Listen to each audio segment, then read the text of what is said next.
Urwandiko rwandikiwe abanyarwanda. Umusozi wenda ruha bambwiye ko azaza wenda ruhuka, ntereye umusozi wenda ruha bambwiye ko azaza wenda ruhuka, umusozi w'ubupfubyi urarusha ariko Yesu naza azaturuhura, ntereye umusozi wenda ruha bambwiye ko azaza ndaruhuka, umusozi w'ubupfakazura ariko Yesu naza tuzaruhuka, ntereye umusozi wenda ruha bambwiye ko azaza ndaruhuka, umusozi w'urubyiruko urarusha ariko Yesu naza azabaruhura, ntereye umusozi wenda ruha bambwiye ko azaza ariko nakiriye Yesu ndaruhuka, yemerera ngendane nawe, yemerera ngendane nawe, yemerera ngendane nawe, ugusenga yemerera ngendane nawe, yemerera ngendane nawe, yemerera nsengane nawe, Mwami w'abami yemerera ngendane nawe, yemerera ngendane nawe, yemerera ndirimbane nawe, yemerera ngendane nawe, yemerera ngendane nawe, yemerera ngendane nawe, yemerera ngendane nawe, yemerera ngendane nawe, yemerera ngendane nawe, yemerera ngendane nawe, Mose yagendanye nawe, yemerera ngendane nawe, Abrahamu nawe yagendanye nawe, yemerera ngendane nawe, Dawidi nawe yacuranganye nawe, yemerera ngendane nawe, yemerera ngendane nawe, yemerera ngendane nawe, yemerera ngendane nawe, yemerera ngendane nawe.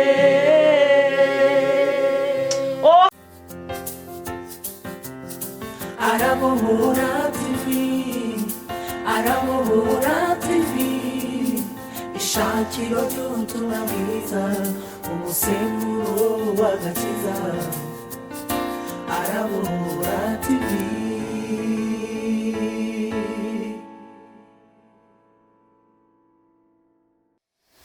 Yesu ashimwe, bakunzi barabohora TV. Amazina ni Beti, nkuko bisanzwe ndi umupantekote, nsengera kuri ADPR Remera. Numva mu mutima wanjye nifuza kuzabona umwami Imana. Ndi umumama w'abana batatu, shimira Imana kuko niyo yabikoze. Nifuje ko tuganira ijambo ry'Imana, kandi ijambo ry'Imana ni ubuzima, ijambo ry'Imana ni imibereho. Ibitabo byose abantu bize cyangwa wenda twasomye, igitabo gikuru nabonye kirimo ubwenge gihagarariye ibindi ni Bibiliya.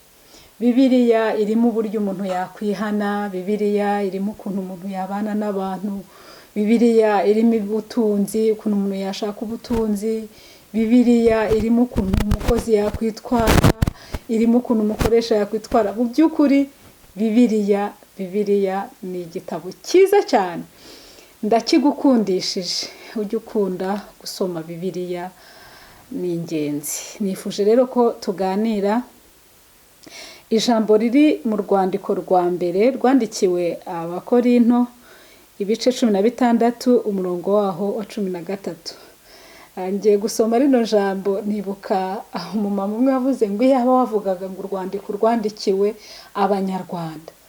Nubwo ubutumwa bwiza bwahereye kera bukandikirwa Abakorinto, ariko ibirimo bireba amahanga yose.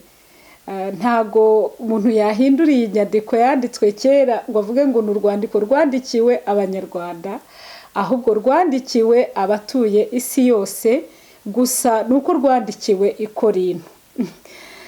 Rero reka dusome, ariko bene abo nabo bashaka nyine nko gupfobya nyine buno butumwa bwiza buri muri Bibiliya, bumva yuko nyine bakwiriye kugira ubutumwa bwabo bwihariye, ariko ubwo na Yesu arabufite nabwo kuko imvugo y'Imana ni nziza. Imana ibaha umugisha.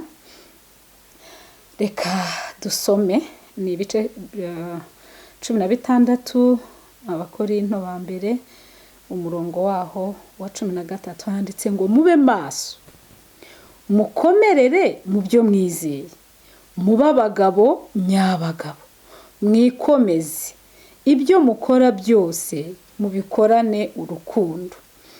Hari n'ikindi mbingingira bene data, muzi abo kwa Stefano ko ari umuganura w'Abanyakaya kandi bitangiye gukorera Imana, nuko namwe mugandukire abameze batyo, n'undi wese ufasha umurimo wa Kristo ashishikaye. Amen. Iri jambo bashatse kubaganiriza ijambo rivuga ngo kuba maso. Paulo yahuguye ab'Ikorinto muri aka gace k'Ikorinto cyangwa mu mujyi w'Ikorinto, abandikira uru rwandiko. Mu by'ukuri bari bafite byinshi banyuramo, hari uwitwaga Polo, hari n'abandi bene data bari bariyo. Ariko icyo wenda nshaka kuvuga, hari naho yagezeho abaha n'intashyo ababwira ati mutashyanishe guhoberana kwera, ngo dore uko niko gutashya kwanjye. Paulo kwanditswe n'ukwanjye kuboko. Nihagira umuntu udakunda umwami wacu avumwe, umwami wacu araza vuba. Ubuntu bw'umwami wacu Yesu Cg bubane namwe, urukundo rwanjye rubane namwe mwese muri Kristo Yesu. Amen. Paulo yandikiye ab'Ikorinto abibutsa amagambo akomeye meza, ariyo nanjye nifuza kwibutsa abadukurikiye cyangwa bazadukurikira. Yarababwiye ngo mube maso mukomerere mu byo mwizeye. Nifuje ko tuganira ku ijambo rivuga ngo kuba maso. Kuba maso. Ese ni gute umuntu yaba maso? Umutumbiriye umugaragu we Elisa yaramutumbiriye, ntago yigeze yita ku mikungugu iri kujya mu maso. Urabona serwakira nawe, abanyarwanda muzi serwakira n'abandi, kakayaga kaza kakazamura imikungugu, ngo umuyaga waraje mwinshi wa serwakira. Aho ngaho ni Eliya yazamuwe muri uwo muyaga. Rero undi kuko yari yabwiwe ati wowe untumbire, yaramutumbiriye, aramutumbira ntiyita ku bimutokoza. Ibitokoza abantu byatuma bataba maso ni byinshi. Ubundi ijambo kuba maso ni ukuvuga ngo bukangutse, bureba, wikwita ku bintu biri gushaka kugira bize, ba maso. Yesu rero arakubwira ngo nawe ba maso kandi ukomerere mu byo wizeye. Ukomerere mu byo wizeye. Gukomerera mu byo wizeye, muba abagabo nyabagabo, mwikomeze. Umva ijambo ryiza ndarikunda cyane. Muba abagabo nyabagabo. Kuba umugabo nyamugabo ni ukwihangana, ukihanganira byose unyuramo, ariko ntute intego, ntute icyo wavuganye n'Imana, ntute icyo wiyemeje. Arandika aravuga ati mube maso bene data bakunzi barabohora TV. Ni ukuri ni mube maso. Impamvu yo kuba maso nuko hari ibintu byinshi biri gutuma abantu barangara. Ubutunzi butuma abantu barangara. Muzi yuko abantu bajya mu byaha, nk'abo bajya mu butinganyi n'iki, babarundira amafaranga kugira ngo barangare nyine bave mu byizerwa. Imana itugirire neza. Nagiye nganira n'abantu benshi mu murimo w'Imana nkora, ndi ku rusengero, naba ari umunsi wo kwakira abantu, umuntu akaza akavuga ati jewe none se ninakora ibi ngibi none se nzabaho gute? Abantu bakumva ko bazabaho kubera yuko bakoze ibyaha, kubera yuko umugabo yabanye n'umugabo mugenzi we, cyangwa umusore yabanye n'umusore mugenzi we. Tekereza ukuntu abantu barangara kugeza ubwo umuntu yibagirwa uwo ari we. Ukagiye ukabona umugabo agiye kurambagiza umugabo mugenzi we gusa kugira ngo Satani ababuze ubugingo. Aba rero Yesu yaravuze ati ni mube maso. kandi mu minsi y'imperuka ubutunzi nabwo buzaba buke, abantu babubure. Ariko nubona babandi batizera, babandi bakorera Satani, ubone barabufite. Ibyo byibarangaza. Yesu afite ubutunzi bwinshi. Yesu adufitiye ubutunzi bwinshi. N'ubw'iyi si arabufite, n'ubw'ubugingo buhoraho arabufite. Ahubwo Satani arimo ararangaza abantu, ugasanga umukobwa hari ibintu bisigaye biteye agahinda bene data. Umukobwa mugenzi we Satani akamubeshya ati uyu ni sheri wawe. Gute Bibiliya irerura ikavuga ukuri. Abantu bamaze gushaka guhinyura iby'Imana yakoze, ahubwo bo bari gushaka gukora ibyo bo bashaka. Reka mbabwire, nagiye mbwiriza ubutumwa bwinshi bwiza. Natangiye kubwiriza mfite imyaka 16 narabwirizaga, baranderaga abakozi b'Imana, twabanaga bandera mu buryo bw'ijambo ry'Imana, ngatangira kwigisha ubutumwa bwiza. Mfite imyaka 19 narabwirizaga rwose, kandi nkumva ndyohewe n'ubutumwa bwiza bwa Kristo.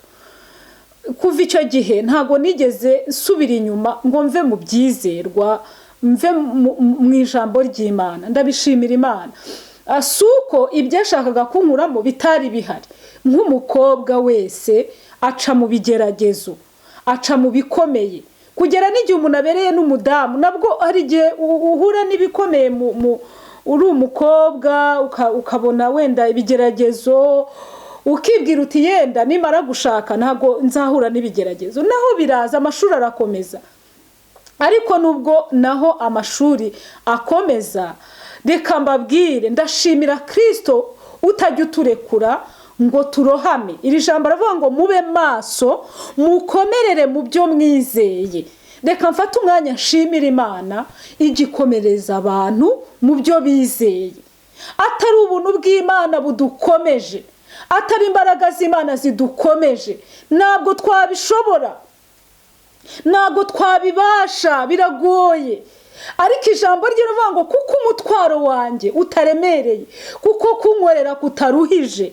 Impamvu yavuze iri jambo nuko yavuze ati wowe nyemerera gusa, wowe merera Imana gusa, wowe merera mwuka wera, azajya gutwara, azajya kuyobora, azajya kubwira ati nyura ahangaha, azajya kubwira ati witinya, ibigushaka kugutesha umurongo bizaza, kubwira ati komera.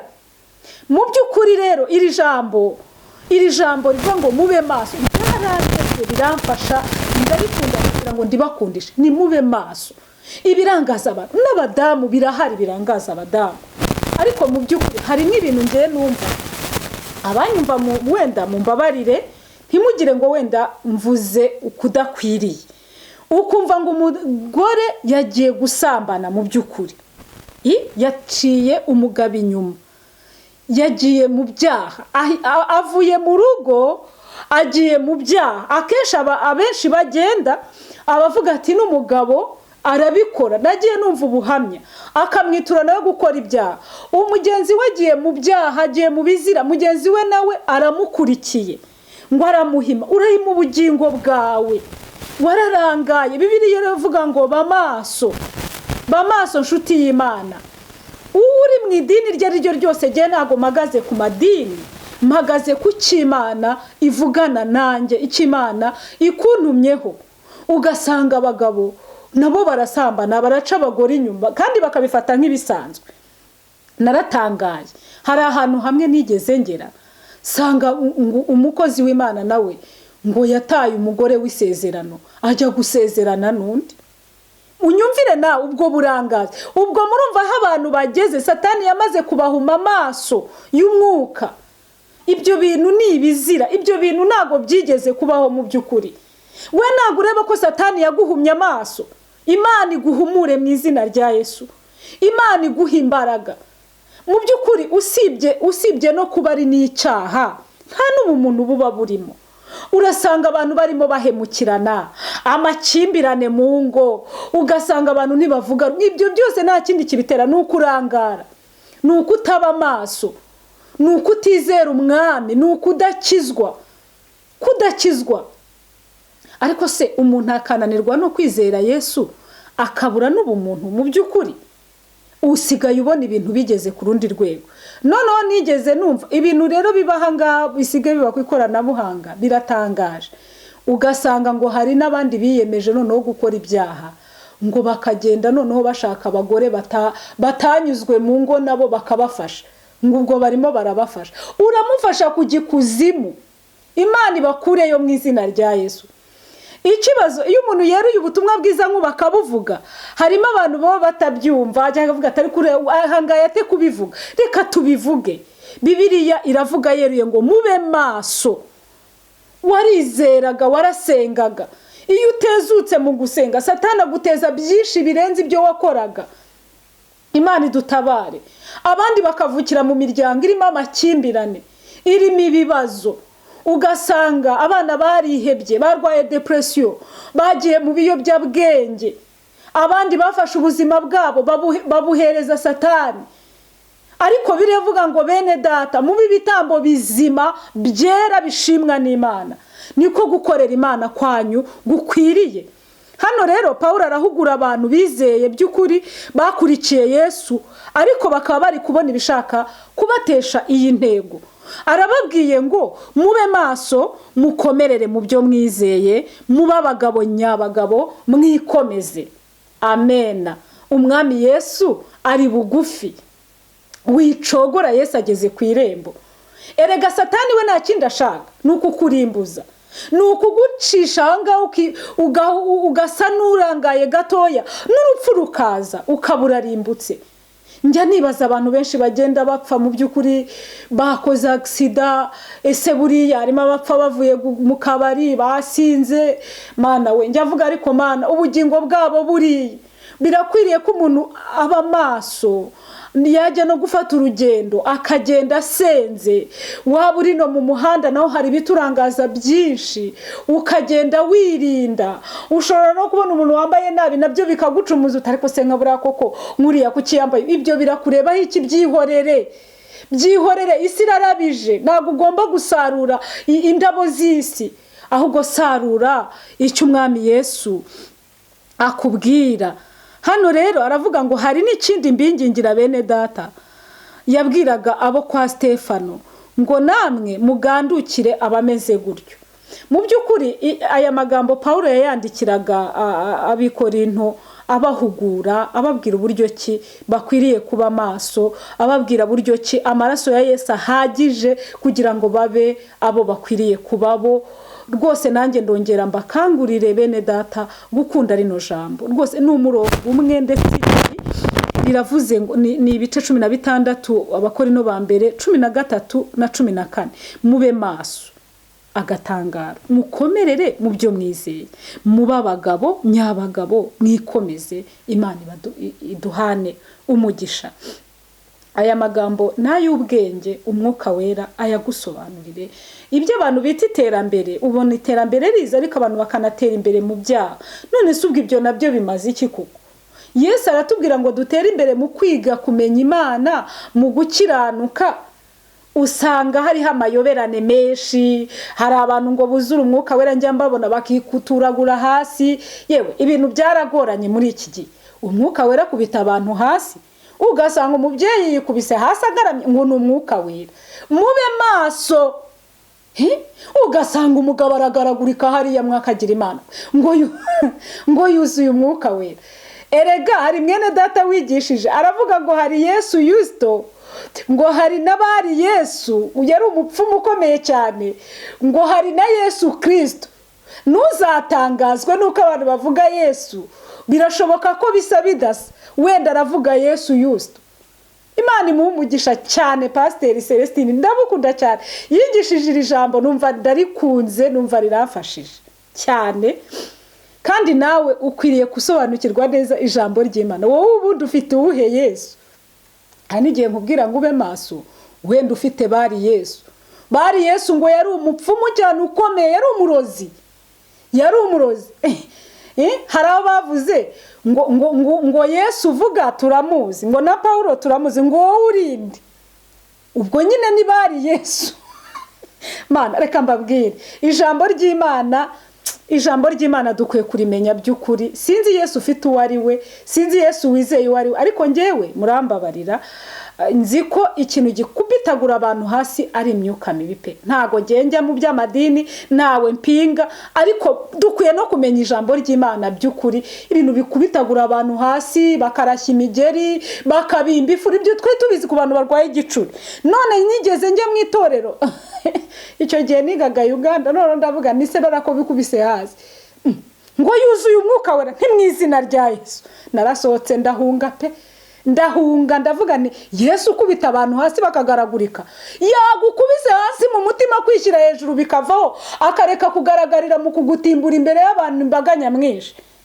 Hari mwene data wigishije ijambo rivuga ngo uzamamiriza mu isi nanjye nzamuhamiriza mu ijuru. Abantu benshi bakuruwe n'indamu, hari abakurikiye uwo bari Yesu, hari abagiye mu bapfumu, hari abajya kwa Rajabu n'abasenga, ugasanga bagiye gushakisha. Ariko mbabwire, ahantu hari amahoro ni hamwe honyine, ni muri Kristo Yesu. Nubwo wagerageje ukavuga ngo birakora, ugatekinikiza uzabari Yesu zikemera na Bayali, ariko nta kirusha Imana imbaraga. Ibyo byose bifite iherezo, ariko wizeye Yesu ntabwo we azarangira, kuko biravuga ngo umuntu niyo yapfa azongera abeho, kuko nijye kuzuka. Imana ibaha umugisha, Imana ibishimire rwose. N'abakanguriraga kongera kuba maso, gukomerera mu mwami, mugakomerera mu byo mwizeye, kandi noneho mukikomeza. Ni ibintu bitatu: hari ukwikomeza, mukaba n'abagabo nyabagabo, no gukomerera mu mwami. Mwikomeze, mwongere mwihangane. Reka dusenge. Mwami Yesu, umugisha umuntu wese ukurikira ijambo, umugisha umuntu wese wari ufite urujijo, umwambika imbaraga, abashe gusobanukirwa neza iby'iri jambo, kandi udakijijwe akizwe, uwari unaniwe umusubizemo imbaraga, wari urangaye umuhe kuba maso, mu izina rya Yesu, amen.